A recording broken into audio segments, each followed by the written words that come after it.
J. Scott here, your Navy Waves veteran. Yes, I served in the military, the Navy, from 71 to 79.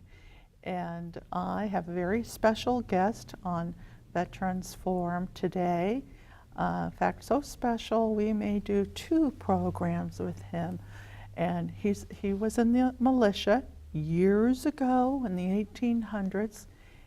And yes, you've guessed it, I got Mr. President Abraham Lincoln with me. Thank you so much for joining us on Veterans Forum. I'm happy to be able to be here. It's so good to have you here. Now listen, you just got elected. Many states have seceded from the Union. And we'd like to know more about your background if we can, Mr. President, because you have walked into an enormous problem and you're the man who's going to be in charge of trying to fix it.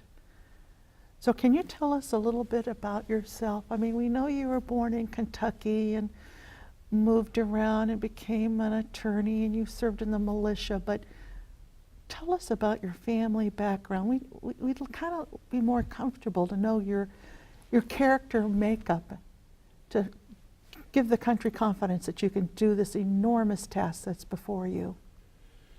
Well, I hope to have their confidence. It is an enormous task. It is. And no one man could do it alone. It's going to take the backing of the people who elected me and the other folks maybe who didn't vote for me as well. And certainly we can't do it without the help of the Almighty. No, we can't. But my primary concern is keeping the Union whole. The Union has got to stay together. That's, by the grace of God, it will, but that's the key point, keystone, and cornerstone of our democracy. Well, let's be honest. Our founding father, George Washington, whom we all revere, didn't fight the English for us to split up. No, certainly not. And I revere him so much. He is my favorite president. Matter of fact, some of my earliest education, the 2 books that I first read, one was the Holy Bible, and the other was the life of George Washington. Oh, and, wonderful. You see, books were hard to come by when I was coming up. As I recollect, I was born in 1809, February 12th of 1809, in Hardin County, Kentucky, which is a good-sized county, which a little later on was split in 2, and the area where I was born is now known as LaRue County. Okay. It's not far from the Ohio River, south of Cincinnati, Ohio, near a little town called Elizabethtown. And do we understand your father, was it Tom? My father came from Virginia? So yes. He was a Virginian? Okay. Yes, he was a Virginian. His father, whom I'm named after, that was Abraham Lincoln. They had, let's see, there was Uncle Mordecai, and there were a total of 5 of them, and they all split and went their different directions, and we weren't able to maintain contact with them. But I remember Mordecai because I remember the story. My father was, I think, the 3rd in line, and then there were 2 girls. And when Abraham Lincoln Sr. moved the family from Virginia into Kentucky, and one of their earliest friends was a fellow named Daniel Boone. Oh, okay. And they would socialize by getting together around the homesteads and telling stories at the fireplace, right, and campfires and things. But Abraham Lincoln Sr., or the first, was out clearing a field, and Mordecai and my Uncle Mordecai and my father were out there too. And my father was 6 years old, and Mordecai was about 12, about 6 years older. And a couple of Indians came out of the tree line and attacked my grandfather. And one of the Indians had a rifle and shot and killed my grandfather, Abraham Lincoln. Oh, wow. You saw this? No, I didn't. Uh-huh. My father did, though. He Oh, was 6 okay. years of age. Okay. I And see. so then one of the Indians grabbed my father and started to run off with him. And had he been successful, you and I would not be having this conversation. No. And so, but Mordecai was able to secure a rifle, and he felled the Indian that was running off with my dad. And so Mordecai saved his younger brother. Well, God bless Mordecai. Yeah. And then my father was a hard-working man, but didn't have much use for written word or education. He just believed in hard work. He was a farmer and he was a cabinet maker. He was a skilled cabinet maker, so he could build a cabin and he could build the wooden furniture for inside the cabin, the bed and chairs and stools and tables and things like that. And so he used to supplement his farming income with his woodworking skills. But it was the extent of his abilities just to be able to scribble his name. Now, did he meet your mother in Kentucky then? Yes, Nancy Hanks Lincoln. He met and married her there, and they had my sister Sarah. I had a sister named Sarah. She's 1 year older than I am, or was, and then me, and then there was another boy that was born, and he was also named Thomas. So it was Sarah, Abraham, and Thomas, named after my father, but he died in infancy. Oh, I'm sorry. So, and Dad was not, Thomas Lincoln, my father, was not very astute when it came to real estate dealings, and there was problems twice in a row on two different places that he had, one where I was born and then one we moved to a year later, so far as ownership and title, the legalities of the land paperwork. He ended up in court over it on the last one and lost. Might I interrupt and say this might have encouraged you for your becoming attorney yourself? I think it was in that's the root part of the root That's quite a cause, hardship yeah. to buy property and realize you got. Well, he lost on the first one, but the second one he sold for $300. And it was a pretty good sized tract of land, 40 or 50 acres, and a cabin on it. He sold for $300, and we moved to southern Indiana. And I was 7 years of age, and we were just there in southern Indiana for less than 2 years. I had just turned 9, and my mother, Nancy Hanks Lincoln, died of milk sickness, and it's believed that, and there were some friends of theirs, that both the husband and the wife, they also died of the milk sickness, and my mother was nursing them, but she contracted it, and they think they get it through the cow eating poisonous milkweed. And it goes through the milk, and why the rest of the family, why we didn't get it. I was about to don't say, know. my God, how did you and your sister not come in contact with that? We don't know. We don't know, and we don't know which cow. You know, it might have been the Right. neighbor's cow or our cow. Everybody everybody had one. So we're not sure, but Well, how difficult, that difficult left for the my family. dad with, he's trying to get a crop, clear fields, get a crop in, and what about the housework? You know, food, laundry, you know, and ministering, Cooking. nursing, cooking, everything.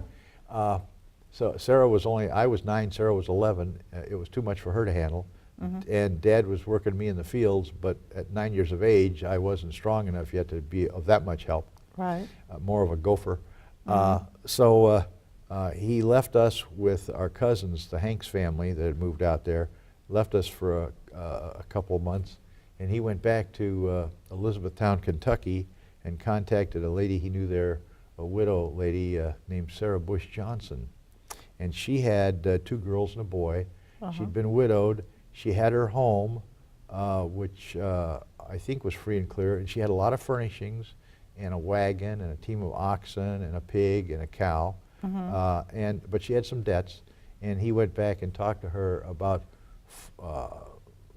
them getting married, and it would be a business arrangement. They knew each other, they liked each other, but there was not the romantic connection. Right. That did come later.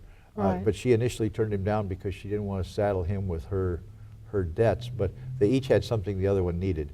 He needed a housekeeper and a mother for his children, and she needed a male figure, provider, protector.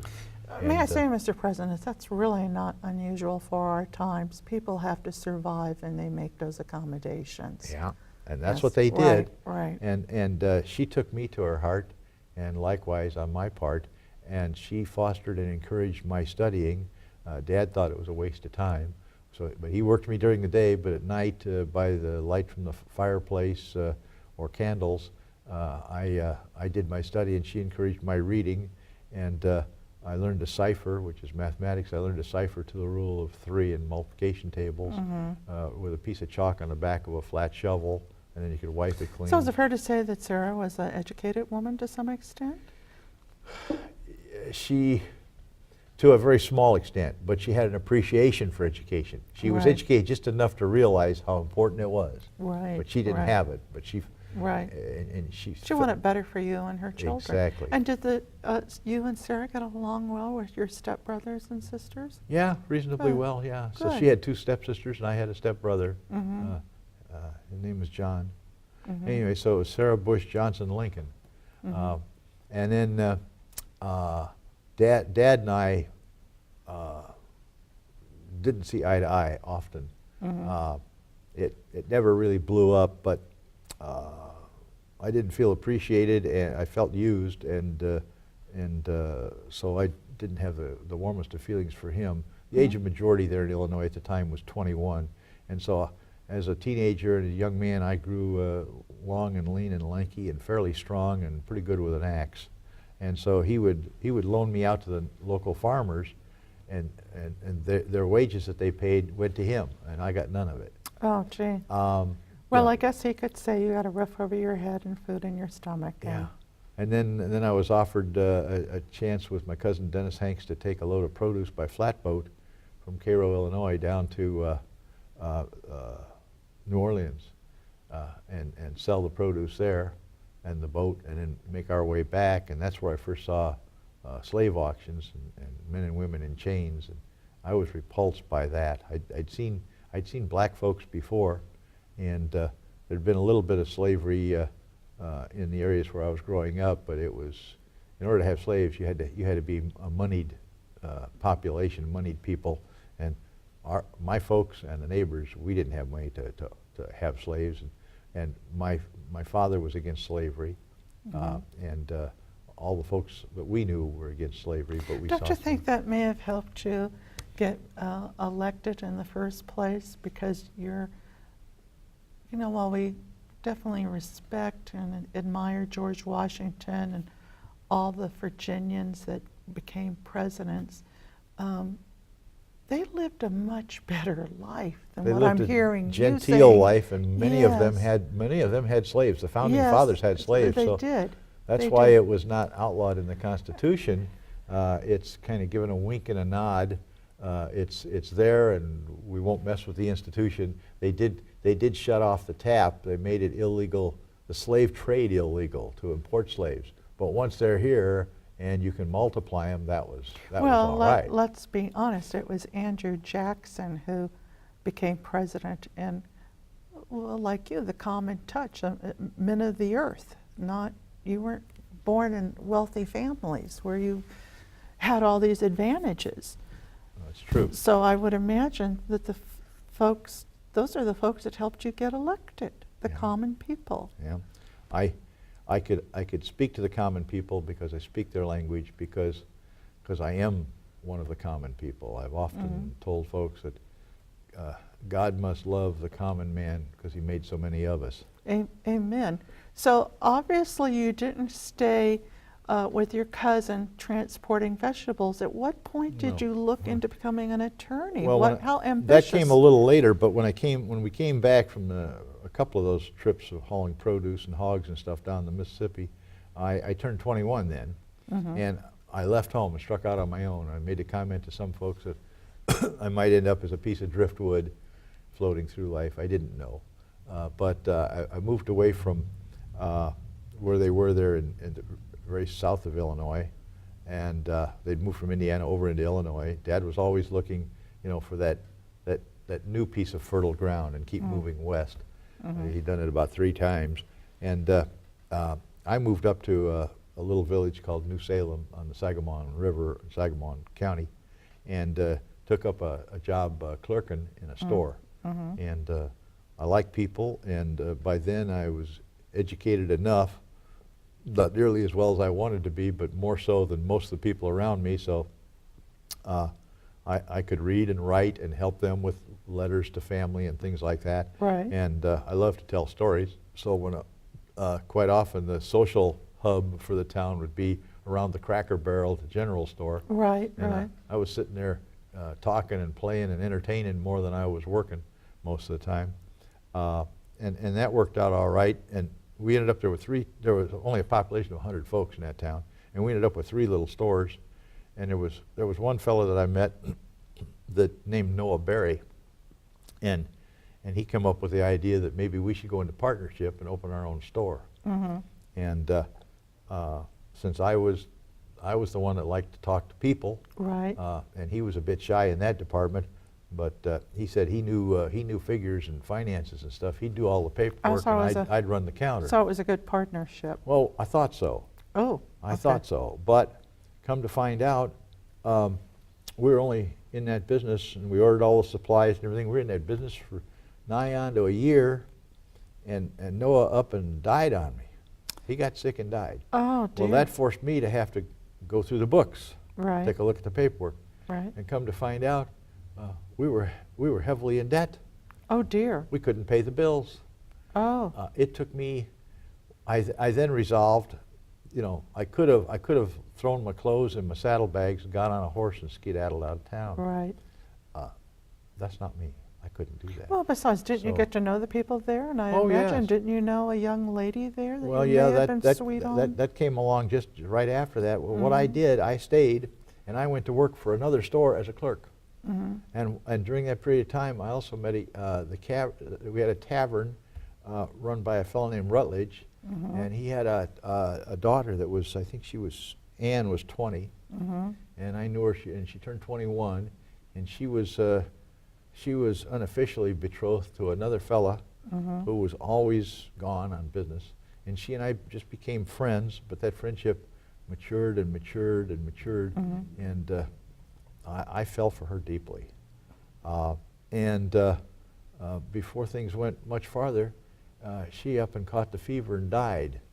Oh. One of the major causes of early death in our generation has been typhoid fever. Right. And she was one of the first of my connections, family or friends that I knew of that died of that. And that disturbed me deeply. And I threw myself more into my work. I got appointed, I was a storekeeper. I got appointed as a postmaster for the town.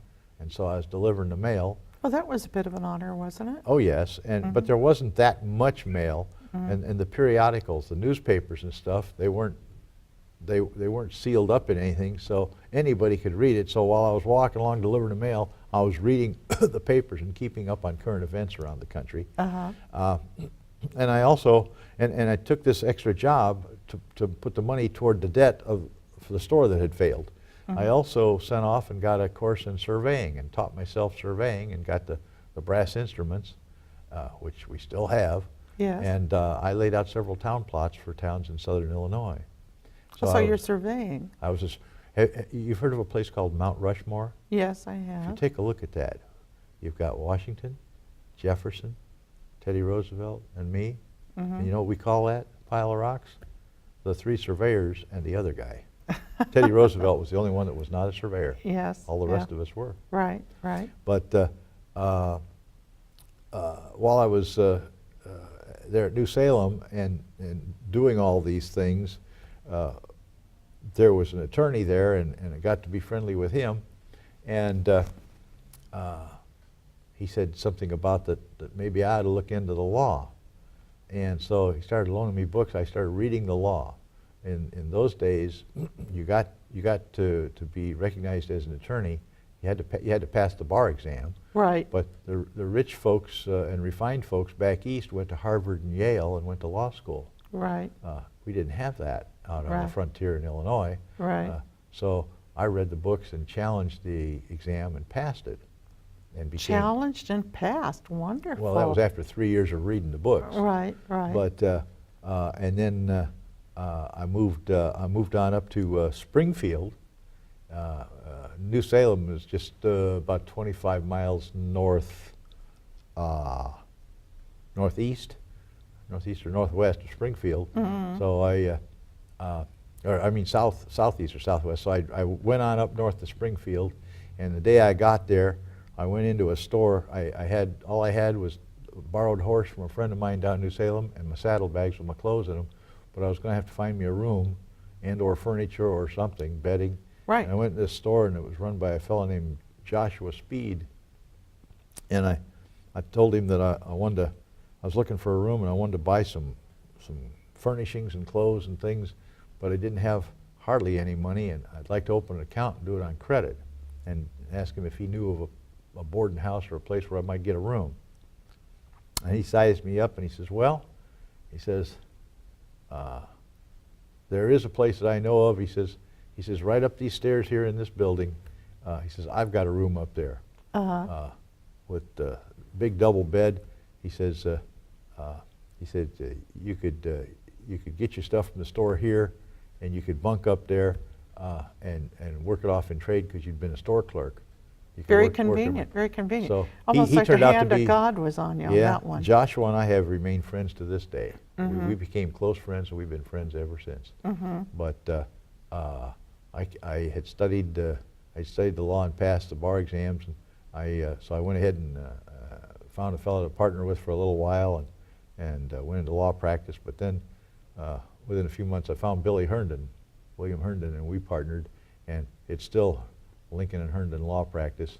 We still maintain the office in Springfield, and when my service to the country is over here in Washington, D.C., for 1 or 2 terms or whatever it takes, we've kept the shingle, and I'm going back to Springfield when it's all over to resume my part of the law practice. Well, to be self-taught, you really are excellent with speech writing. And you caught the nation on fire, the House Divided Will Fall series of articles. Yeah, that speech Didn't was that on the help floor of the Illinois Assembly right there in Springfield in the old State House. I was used to stump speaking to people.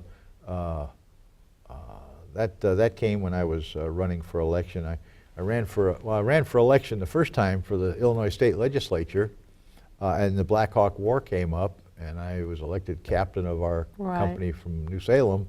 And when I got back, there was just a few weeks till the election, and people hadn't had a chance to see or hear me, and so I lost that election. But never give up. Right.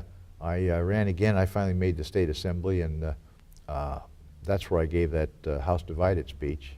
House divided against itself cannot stand. And I was talking about half slave and half free. Yes, I said it would become all of one thing or all of the other. I didn't Right. know which, but I Right. knew it couldn't go on being both. It would be one or the other. Is that biblical? Is that a biblical statement? Uh, A house divided? Yeah, I can't remember the exact part of the Bible, but the Bible has been my touchstone for my thinking and obviously Right. my writing. So and it's common sense. Yes, The it Bible is. has got a lot of daily living common sense things in it, and I'm a common man, hopefully with Well, common sense. and very inspired from God Almighty. So, And then I ran for the U.S. House of Representatives. I was a member of the Whig Party. There were the Democrats and the Whigs. And the Whig Party was staunchly abolitionist, and Mhm, the Democratic right. Party was pro-slavery. mhm. And I ran for the Whig Party with another Whig, and we had it set up where each guy would serve half the term, the 2 top guys. And so the other fellow took the first half, and then I went and took the second half of the term. And it was during the time of the Mexican War, and President Polk was in the White House. And I felt that the Mexican War was wrong, that it was a contrived war on our part with the idea of taking more land from Mexico. You know, they had clear up to Wyoming, California was separate already, but they had, or would become separate right after that war. That's what it was. But so they had California, which was Alta California, and they had New Mexico territory, and that's where Arizona came from, and Nevada and Colorado and those things. Well, I voiced my opinion that you know, everybody believed in this manifest destiny, that it was the destiny of this country to grow to the Pacific Ocean. Right. And come hell or high water, and no matter who gets in the way, the indigenous peoples, governments of other countries would just steamroll right over them and take it.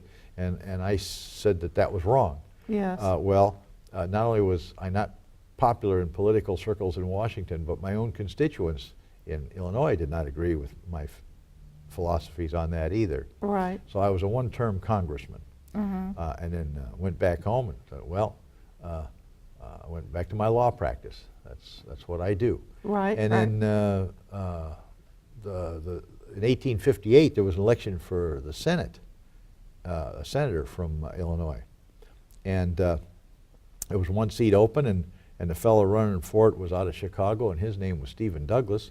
He used to be one of Mary Todd's suitors. Oh. Something else we shared. Okay. Anyway, okay. but I got her.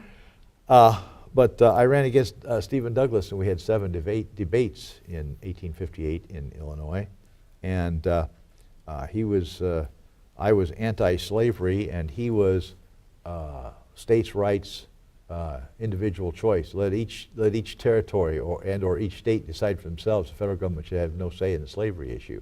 And I said it ought to be done away with and outlawed throughout the whole country. But I was kind of mild in it. I wasn't a radical abolitionist. We had enough of those, like John Brown, But now, for instance. yes, but now you're elected. We've got southern states that have went their own way. Oh, the minute I was elected, the minute the results came in, and they wouldn't let me go out and campaign for the presidency. Well, Douglas won the Senate, and I didn't. But I gave what really put me in the minds of the people. Not only those debates, but I gave a talk at the Cooper Union Institute in New York City, and that Cooper Union speech got a lot of play in the New York papers and the papers in Philadelphia and Baltimore and Cleveland and Chicago, and so throughout the North I became rather well known because of that speech. Well, and here you are. Mr. President, I want to thank you so much for taking the time to talk with us. And I suspect you're going to be a very busy president until this war comes to an end. May I come back and talk to you at that time? Oh, I'd be glad to be with you, yes. Okay. Thank you. The whole nation wishes you every blessing for this division to come to a swift end. Thank you so much for joining us. Thanks for having me. God bless you. This is P.J. Scott wishing you well. And remember to pray for those who are in harm's way, our troops. God bless you, each and every one.